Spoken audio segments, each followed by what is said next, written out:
जब से chief justice of India B R. Gavai पर जूता फेंकने की कोशिश की गई, तब से लेकर अब तक इस मामले को जाति का रंग देने का भयंकर माहौल बनाया जा रहा है। अब मामला पूरा जाति पे आ गया बॉस।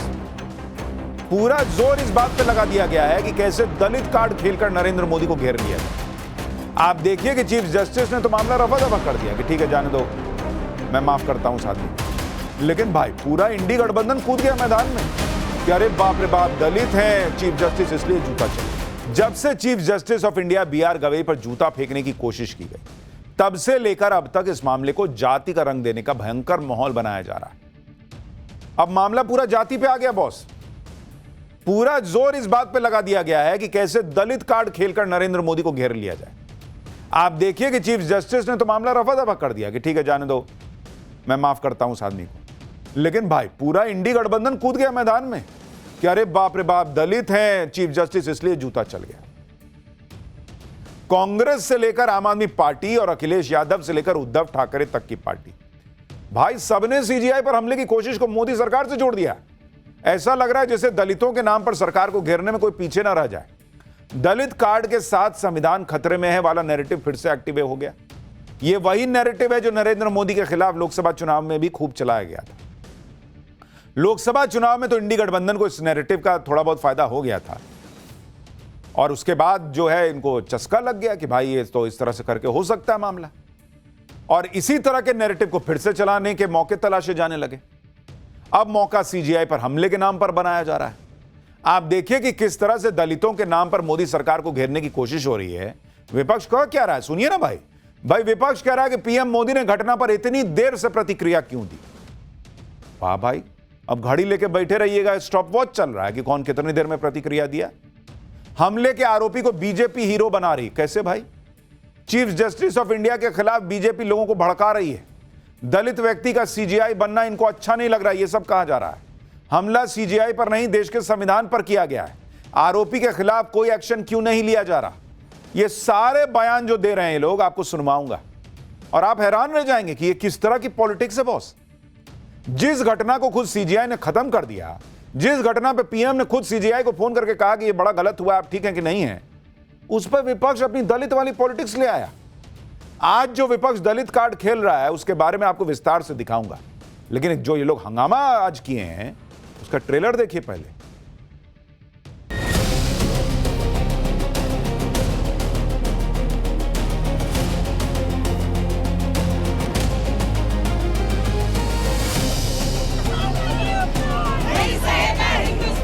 बीजेपी का एक तंत्र है, एक इकोसिस्टम है। क्या कार्रवाई की जा रही है, क्या पुलिस एक्शन किया जा रहा है? ये जूता हमारे संविधान के ऊपर फेंकने की कोशिश की है। ये इसके पीछे पूरी की पूरी केंद्र सरकार का संरक्षण है।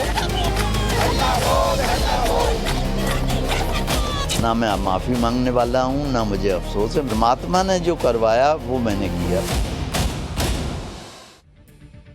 सीजीआई गवई को लेकर राजनीति का माहौल कल से ही बना दिया गया था। सोनिया गांधी, राहुल गांधी के धड़ाधड़ बयान आए, कांग्रेस के दूसरे नेता भी खूब बोले।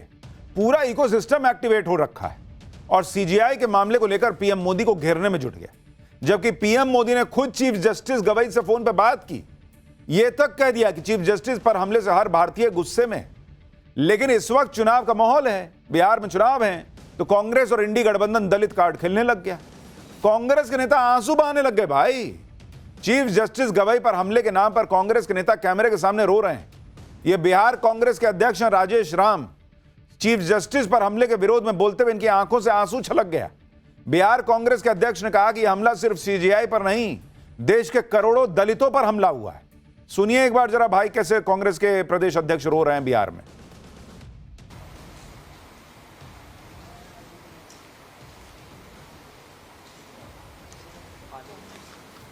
ये पीड़ा उन सब दलितों का है जो गवई साहब को हमला से अपने आप को जोड़ के देख रहा है। ये सर्वोच्च न्यायालय पर हमला के साथ साथ उन करोड़ों दलितों की अपमान हुई है जो अपने आप में इससे बड़ा उदाहरण नहीं हो सकता। एक बात बताइए बॉस, यही दलित व्यक्ति इस देश में चीफ जस्टिस ऑफ इंडिया बने हुए हैं। कौन से दलितों के सम्मान में कमी हो रही है बॉस? अगर दलितों को रोका जा रहा होता, दलितों पर जो है अत्याचार हो रहा होता, तो वो चीफ जस्टिस बन रहे होते। दलित चीफ जस्टिस बन गया, ये इनको नहीं दिख रहा है। लेकिन जो जूता फेंका और गलत किया, जूता फेंक के, ये मैं कैटेगोरिकली कह रहा हूं कि गलत किया, चाहे जो भी गुस्सा रहा हो, लेकिन जूता क्या फेंकोगे भाई? हिंसा का समर्थन हम लोग नहीं करते हैं। लेकिन वो पूरा मामला कि था क्या, क्या बोला गया, क्या चीज का गुस्सा था, सब खत्म कर दिए, उसको दलित से जोड़ दिए कि दलित पे जूता चल गया, जबकि जूता फेंकने वाला कह रहा है कि दलित वलित नहीं देखा था मैं। इतना इन लोगों को दलित की चिंता हो गई। और जब राहुल गांधी या दूसरे इंडिया अलायंस के नेता जुडिशरी पे सवाल उठाते हैं, तब चिंता नहीं होती है कि भाई दलित जज हैं, उनके खिलाफ बोल रहे हैं, जुडिशरी इस देश में खत्म हो गई, सारे इंस्टीट्यूशंस खत्म हो गए, तब दलित नहीं दिखता है। कांग्रेस इस मामले को खूब उछालने में लगी है, जातिवाद का रंग दिया जा रहा है। ऐसी कोशिश की जा रही है कि चीफ जस्टिस गवई पर हमले के नाम पर दलितों को कैसे भड़का दिया जाए। कांग्रेस ने चीफ जस्टिस गवई पर जूता फेंकने की कोशिश करने वाले वकील को लेकर कहा कि आरोपी का महिमा मंडन हो रहा है। आरोपी का महिमा मंडन करने वाले बीजेपी के सपोर्टर हैं और इन पर कोई एक्शन नहीं हो रहा। सुनिए कांग्रेस की प्रवक्ता ने क्या कहा। एक ऐसा व्यक्ति जिसने ये किया और कहा कि हाँ मैंने किया, मुझे कोई रिग्रेट नहीं, उसके खिलाफ क्या कार्रवाई की जा रही है, क्या पुलिस एक्शन किया जा रहा है? बीजेपी का एक तंत्र है, एक इकोसिस्टम है, बीजेपी के समर्थक हैं जो सोशल मीडिया पर उसका महिमा मंडन तो कर ही रहे हैं, साथ ही साथ सीजीआई के खिलाफ हिंसा भड़काने की, उनकी गाड़ी रोककर तमाम हरकतें करने की बात भी कर रहे हैं। क्या कार्रवाई कर रही है पुलिस उनके साथ? तो भाई पुलिस तो कई राज्यों में आपकी है। अगर आपको लग रहा है कि बीजेपी का कोई समर्थक कुछ कर रहा है, उस समर्थक की जिम्मेदारी भी नरेंद्र मोदी की बनती है, तो आप कर दीजिए उस आदमी पे कार्रवाई। आपको चिंता है अगर दलित के साथ ऐसा हो गया, बहुत बुरा लग रहा है, तो आप कार्रवाई क्यों नहीं कर देते? आप कर दीजिए। लेकिन कांग्रेस जैसा माहौल बनाना चाह रही है, वैसा हो नहीं पा रहा, क्योंकि ऐसा नहीं है कि सीजीआई पर जूता फेंकने की कोशिश करने वाले आरोपी को पकड़ा नहीं गया था, उस पर पुलिस ने एक्शन नहीं लिया था। लेकिन जब खुद चीफ जस्टिस ने इशारा कर दिया कि वो नहीं चाहते कि मामला आगे बढ़े और कोई कार्रवाई हो, तब कांग्रेस और इंडी वाले इस मामले में जाति का रंग देकर क्यों मामला बढ़ा रहे हैं? इसकी वजह देखिए। चीफ जस्टिस ऑफ इंडिया ने खुद ही आरोपी का जूता वापस कर दिया। सीजीआई ने आरोपी के खिलाफ एक्शन न लेने के लिए कहा। सीजीआई ने आरोपी को अपनी तरफ से माफ कर दिया। सीजीआई ने कल ही मामले पर अपना पक्ष रख दिया था और आज भी मामले को आगे न बढ़ाने के संकेत दिए। यानी इस मामले में कांग्रेस बेवजह दलित वाला एंगल लेकर आ गई, पूरा इंडिया अलायंस और इकोसिस्टम लेके आ गया। भाई जो व्यक्ति पे हमला हुआ, चीफ जस्टिस नहीं कह रहे हैं कि मैं दलित हूं इसलिए मेरे पे हमला हो गया, यह जबरदस्ती दलित का एंगल लिया है। चीफ जस्टिस ऑफ इंडिया की माफी देने के बाद तो मामला खत्म हो जाना चाहिए था कि भाई वही कह रहे हैं कि मैंने माफ कर दिया। इसके अलावा बड़ी बात यह है कि सीजीआई पर जूता फेंकने के आरोपी वकील भी कह रहा है कि इस घटना का दलित होने से कोई लेना देना नहीं है। सुनिए आरोपी राकेश किशोर ने क्या कहा है। उनका कहना है कि एक दलित जज के ऊपर इस तरह से ये तो बात को घुमा रहे हैं, प्रोपेगेंडा चलाया जा रहा है, आप क्या कहेंगे? हाँ, मैं ये कहूँगा कि मेरा नाम है डॉक्टर राकेश किशोर। क्या कोई मेरी जात बता सकता? हो सकता है मैं भी दलित हूँ। तो ये तो एक तरफा बात हो गई कि आप इस बात का फ़ायदा उठा रहे हैं कि वो दलित, तो वो दलित नहीं हैं। सबसे पहले सनातनी थे, हिंदू थे, हिंदू दलित थे वो, और इसके बाद उन्होंने सब कुछ छोड़ के बौद्ध धर्म अपना लिया, वो भी मुझे मालूम है। और वो ये भी मालूम है कि उनके बौद्ध धर्म अपनाने के बाद अगर वो हिंदू धर्म से अपने आप को समझते हैं कि मैं बाहर निकल आया, तो अब दलित कहाँ रह गए? यानी जिस व्यक्ति ने हमला किया, आरोपी खुद कह रहा है कि उसने दलित नहीं देखा था हमला करने, बल्कि यह देखा कि भगवान विष्णु का अपमान हुआ, सनातन का अपमान हुआ, तो उसने ये कदम उठाया। लेकिन राजनीति ऐसी हो रही है जैसे दलित होने की वजह से सीजीआई के साथ अभद्रता की गई। ये इस देश के कुछ पॉलिटिक्स करने वाले पार्टियों का कॉन्फिडेंस है बॉस, कि जब कहा गया कि भाई सीजीआई के बयान से भगवान विष्णु को लेकर जो बात कही गई, जो केस था उसमें सीजीआई के बयान से लोग आहत हुए, हिंदू आहत हुए, तब ये नेता आगे नहीं आए बोलने के लिए कि कैसे हिंदुओं की भावना आहत हो गई। लेकिन इन लोगों का कॉन्फिडेंस है बॉस कि दलित के नाम पर जो है ना कुछ वोट तो समेट लेंगे कि दलित का अपमान हुआ है। इनको कॉन्फिडेंस रहता है कि हिंदू को जाति में बांट ही लेंगे बॉस, क्या है समझा देंगे कि दलित के साथ हुआ है। दलित सीजीआई के कुर्सी पे बैठा ये नहीं बता रहे हैं, लेकिन जो मामला हुआ उसको दलित से जोड़ दे रहे हैं। कांग्रेस दलित और संविधान की बात कर रही है तो अखिलेश यादव अपने पीडीए वाले एजेंडे को धार देने लग गए। अखिलेश यादव ने कहा कि कुछ लोगों के हाथ में आकर जूता भी अपमानित महसूस करता है। पीडीए समाज की उदारता और भलमनसाहत 5000 सालों से ऐसे लोगों को माफ करती आई है, लेकिन इस हद तक अपमान के बाद पीडीए समाज अब और नहीं सहेगा। अखिलेश यादव ही क्यों, उद्धव ठाकरे की पार्टी भी पीछे नहीं है। संजय राउत कह रहे हैं कि यह संविधान पर हमला है और जो लोग संविधान नहीं मानते उनके लोग ये सब करवा रहे हैं। सुनिए संजय राउत। ये जूता जो है ये हमारे मुख्य न्यायाधीश भूषण गवई साहब के ऊपर नहीं फेंका है या फेंकने की कोशिश की है। ये जूता हमारे संविधान के ऊपर फेंकने की कोशिश की है, हमारे संविधान के ऊपर। और सत्ता पे वही लोग हैं जो संविधान को मानने को तैयार नहीं, और ये उनके ही चेले चपाटे हैं जो इस प्रकार से काम करते हैं। इनको सब पता है कौन किसका चेला चपाटा है। इस मामले को लेकर नरेंद्र मोदी के खिलाफ माहौल बनाने वाले अपने काम में लगे हैं, और यह सब तब हो रहा है जब पीएम मोदी खुद घटना की निंदा कर चुके हैं। पीएम मोदी के अलावा तमाम मंत्री घटना की निंदा कर रहे हैं और मामले को संभालने के लिए चीफ जस्टिस की तारीफ तक कर रहे हैं। सुनिए कानून मंत्री क्या कह रहे हैं। देखिए, ये घटना निंदनीय है। कोई भी भारतीय इसके पक्ष में नहीं हो सकता। कोर्ट चल रहा था, उस समय इस तरह की घटना हुई और हम इसकी निंदा करते हैं, लेकिन साथ में जिस तरह से माननीय प्रधान न्यायाधीश जी ने संयम दिखाया, उसकी भी हम सराहना करते हैं।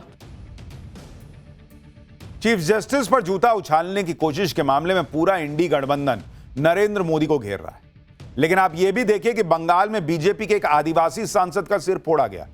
आदिवासी सांसद लहूलुहान हो गया। इनके हिसाब से देखिएगा, आप सबका जाति और सब कौन है ये देख रहे हैं, तो कल को सामने वाला यही ना कहेगा कि आदिवासी पे अटैक हुआ। कल तक तो लोग यही कह रहे थे कि सांसद पे हमला हुआ, अब बीजेपी भी कहेगी कि भाई आदिवासी पर अटैक हो गया। लेकिन ममता बनर्जी के खिलाफ इंडी गठबंधन में तो आवाज नहीं निकली। ना सोनिया गांधी कुछ बोली, ना राहुल गांधी कुछ बोले, ना अखिलेश यादव बोले, ना उद्धव ठाकरे, ना संजय राउत जो हर बयान हर चीज पर बोलते हैं, वो लोग तो नहीं बोले,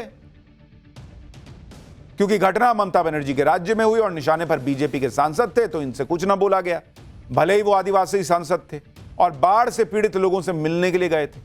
लेकिन बीजेपी के सांसद खगेन मुर्मू को ऐसा पीटा गया कि चेहरा खूने खून हो गया। भाई कान के पास गहरी चोट लगी, नाक से खून आने लगा, कपड़े फाड़ दिए, गाड़ी पर पत्थर चलाए गए, गाड़ी के शीशे तोड़ दिए गए। तब अब इनके बारे में भी यही बोला जाए कि एक आदिवासी पे को टारगेट किया गया है, एक आदिवासी सांसद का सिर फोड़ दिया। लेकिन इंडी गठबंधन को आग लगी है कि सीजीआई के मामले में उनको जो है जवाब चाहिए नरेंद्र मोदी से, क्योंकि उनको नरेंद्र मोदी को घेरना है, दलित कार्ड खेलना है। दलितों को लेकर कैसे इनकी राजनीति फुल एक्टिव हो रखी है, आप इस बात से समझिए कि यूपी के रायबरेली में एक दलित युवक की हत्या हो जाती, चोरी के शक में उसकी पीट पीट के हत्या कर दी गई। इस मुद्दे पर कांग्रेस जमकर पॉलिटिक्स कर रही है। कांग्रेस ने आरोप लगाया और कहा कि रायबरेली में दलित युवक की पीट पीट के हत्या की दुखद खबर है। दलित युवक बचने के लिए राहुल गांधी का नाम लेता है, फिर भी हत्यारे नहीं रुकते और कहते हैं कि हम बाबा वाले हैं। योगी आदित्यनाथ ने अपराधियों को खुली छूट दे रखी है। रायबरेली की घटना पर पूरी कांग्रेस एक्टिव हो गई थी। कांग्रेस नेताओं ने पीड़ित परिवार के साथ मुलाकात भी की। यूपी कांग्रेस के अध्यक्ष अजय राय ने मृतक व्यक्ति के परिवार वालों से मुलाकात की। एनएसयूआई ने घटना के विरोध में लखनऊ में प्रोटेस्ट किया। कांग्रेस अध्यक्ष खड़गे और राहुल गांधी ने इस मामले में संयुक्त बयान भी जारी किया, जिसमें कहा कि रायबरेली में दलित युवक की हत्या क्रूर और निंदनीय है, यह संविधान के खिलाफ अपराध है। हरिओम वाल्मीकि की निर्मम और क्रूर हत्या समाज पर कलंक है। देश में अल्पसंख्यकों और गरीबों पर अपराध की संख्या लगातार बढ़ रही है। 2014 के बाद से मॉब लिंचिंग, बुलडोजर अन्याय और भीड़ तंत्र जैसी प्रवृत्तियां भयावह बन चुकी हैं, ये कहा इन लोगों ने। लेकिन फैक्ट क्या निकला? कांग्रेस ने रायबरेली में दलित युवक की हत्या पर जो हंगामा मचाया, उसका एक और पक्ष भी है, जो यूपी पुलिस ने खुद बताया, जिसके मुताबिक रायबरेली में हुई हत्या जाति की वजह से नहीं हुई, बल्कि दुर्भाग्यपूर्ण तरीके से चोर समझकर। इस मामले में 5 लोगों को गिरफ्तार करके जेल भेज दिया गया। अन्य आरोपियों की तलाश हो रही है। हमला करने वाले आरोपियों में दलित और पिछड़ा वर्ग के लोगों समेत अन्य जातियों के लोग हैं। सभी से अनुरोध है कि किसी भी प्रकार का जातिगत भ्रम न फैलाएं। यानी रायबरेली में जिसकी हत्या हुई वो दलित है और हमला करने वाले भी दलित और पिछड़ा वर्ग से हैं, पुलिस कह रही है। पुलिस ने साफ कहा है कि इस घटना का जाति से कोई लेना देना नहीं। सीएम योगी ने इस मामले पर कांग्रेस पर पलटवार करते हुए दलितों पर हो रही राजनीति पर ब्रेक लगाने की कोशिश की। सीएम योगी ने कहा कि जो लोग भगवान राम को गाली देते हैं वो भगवान वाल्मीकि का भी अपमान करते हैं। आप याद करिए, जो लोग श्री राम को गाली देते हैं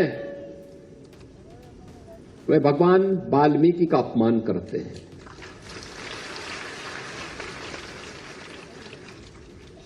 और जो भगवान वाल्मीकि का अपमान करते हैं वे भगवान राम का भी अपमान करते हैं। देखिए, कांग्रेस और इंडी गठबंधन दलित कार्ड इसलिए भी खेल रहा है क्योंकि बिहार में चुनाव है, 2027 में उत्तर प्रदेश में भी चुनाव होने वाले। दलितों के वोट बैंक में सेंध लगाने के लिए ही कांग्रेस और इंडी गठबंधन ये सारा हंगामा कर रहा है। क्योंकि अगर आप देखिएगा, बिहार और यूपी की बात करूं, बिहार और यूपी में दलित वोट का बड़ा प्रभाव है। जैसे अगर आप देखिएगा, कुल दलित वोट अगर आप देखेंगे, जिन दो राज्यों में जहां के नेता इस पर हंगामा कर रहे हैं, एक तो बिहार, यहां पे ऑलमोस्ट 20% है, 19.65% दलित वोट है। और अगर आप यूपी में देखिएगा तो वहां भी करीब करीब 21% के आसपास, 20.7% दलित वोट। यानी यूपी बिहार जैसे राज्य में दलित वोट बड़ी संख्या में। इंडी गठबंधन ने लोकसभा चुनाव में जो संविधान और आरक्षण का नैरेटिव बनाया था, उसका फायदा उन्हें 2024 में मिला था। और अगर आप देखिएगा कि 2024 में क्या हुआ था, जैसे अगर आप देख रहे हैं तो 2024 का अगर आपको आंकड़ा बताऊं कि 2024 में क्या स्थिति थी, जो अगर आप देखिएगा दलित प्लस जाटव वोट है, वो किसको कितना गया भाई? अगर आप देखेंगे 2024 के लोकसभा चुनाव में, ये इंडी अलायंस को गया था 25% के करीब, और जो एनडीए था उसको गया था 24%। और इसलिए इनको लगता है कि भाई ये तो आपको हो गया दलित वोट का। और अगर आप गैर दलित में भी अगर आप देखेंगे, गैर जाटव वोट देखेंगे, गैर जाटव वोट 2024 के इलेक्शन में, तो इंडी अलायंस को गया था 56%, 56%, और एनडीए को गया था 29%। अब इसी फॉर्मूले का फायदा इंडी गठबंधन बिहार में भी उठाना चाहता है कि भाई किसी तरीके से दलित के दिमाग में यह भर दो कि सीजेआई तो दलित थे इसलिए जूता चल गया। यह वोट बैंक की पॉलिटिक्स है बॉस, जिसकी वजह से सीजेआई के मामले पर इंडी गठबंधन अपनी राजनीति का माहौल बना रहा है। इस तरह का सियासी ड्रामा हो रहा है जिसमें कई नेता रो रहे हैं, कोई चिट्ठियां लिख रहा है, कोई बयान जारी कर रहा है। आम आदमी पार्टी भी पीछे नहीं है भाई। दिल्ली में आम आदमी पार्टी ने तो घटना के विरोध में प्रदर्शन कर दिया, जिसमें आम आदमी पार्टी के नेता जय भीम के नारे लगा रहे हैं, कह रहे हैं कि बाबा साहब का अपमान नहीं सहेगा हिंदुस्तान। आम आदमी पार्टी के नेता सौरभ भारद्वाज हाथों में जूतों की माला लेकर प्रदर्शन कर रहे थे, आरोप लगा रहे थे कि हमला भारत के संविधान पर, बाबा साहब अंबेडकर पर।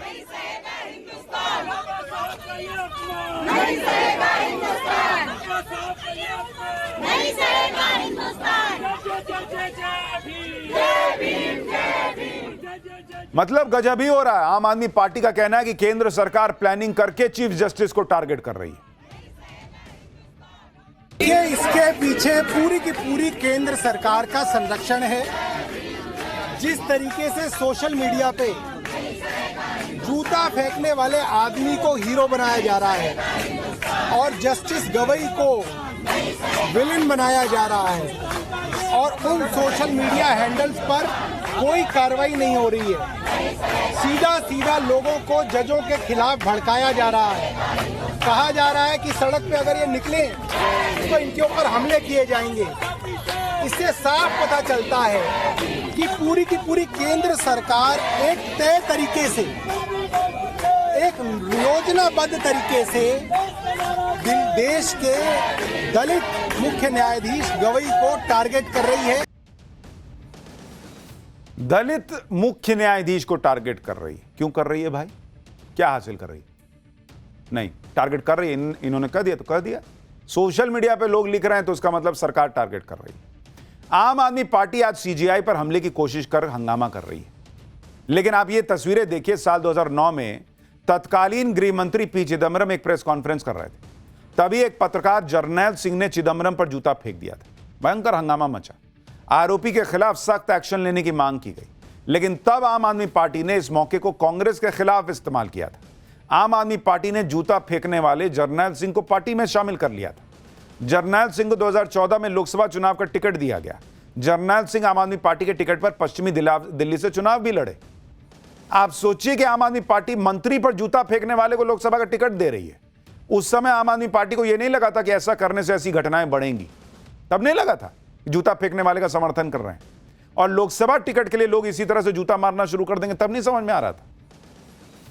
लेकिन आज जो इंडी गठबंधन कर रहा है उससे वो माहौल बना पाएगा जिसमें बहुत शक है, क्योंकि आप देखिए कि सीजीआई ने कल ही इस मामले को रफा दफा कर दिया था। आरोपी पर जो एक्शन होना था वो भी हो गया। आज सिर्फ इंडी गठबंधन वाले ही अपनी राजनीति के लिए हंगामा कर रहे हैं, बाकी कहीं कोई हंगामा प्रदर्शन नहीं चल रहा है। चाहे वकील हो या फिर देश भर में जगह जगह के बार एसोसिएशन। चीफ जस्टिस पर हमले को लेकर आज दिल्ली में कुछ वकीलों ने प्रोटेस्ट जरूर किया।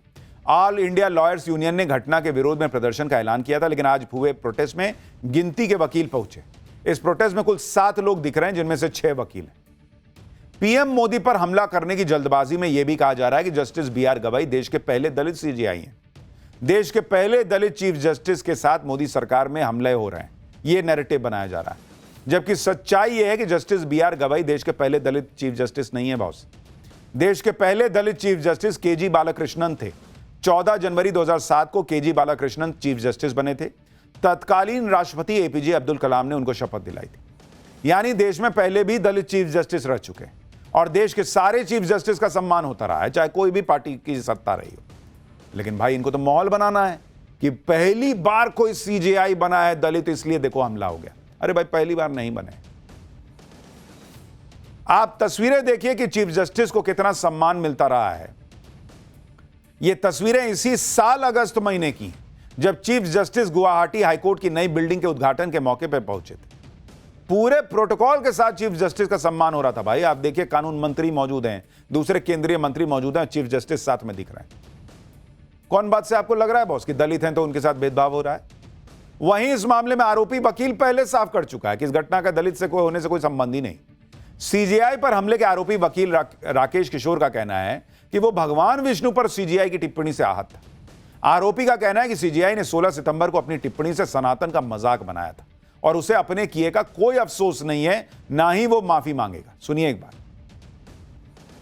मैं बहुत ज़्यादा आहत हुआ कि 16 सितंबर को चीफ जस्टिस के कोर्ट में एक पीआईएल किसी व्यक्ति ने दाखिल की, तो गवई साहब ने उसका जो है पूरी तरह से पहले तो मजाक उड़ाया।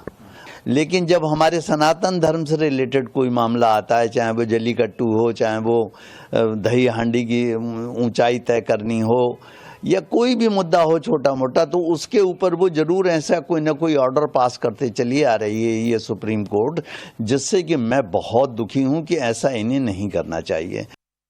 बिल्कुल अफसोस नहीं है, ना मैं माफ़ी मांगने वाला हूं, ना मुझे अफसोस है। मैंने कुछ भी नहीं किया है। आप मेरे ऊपर सवाल उठा रहे हैं, परमात्मा ने जो करवाया वो मैंने किया। मैं करता नहीं, महज साक्षी हूं। वो उसने करवाया, उसकी इच्छा पूरी हो। उसकी इच्छा होगी कि मैं जेल जाऊं या मुझे फांसी लगा दी जाए या मुझे मार दिया जाए, तो वो परमात्मा की इच्छा है। मैं कहता हूं वो परमात्मा की इच्छा पूरी हो।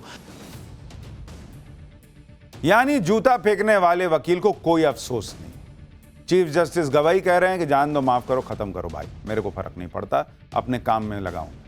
लेकिन इधर पूरा दलित वाला माहौल बनाया जा रहा है और एक वजह है बिहार इलेक्शन। लेकिन इनको वहां भी इससे फायदा नहीं होगा।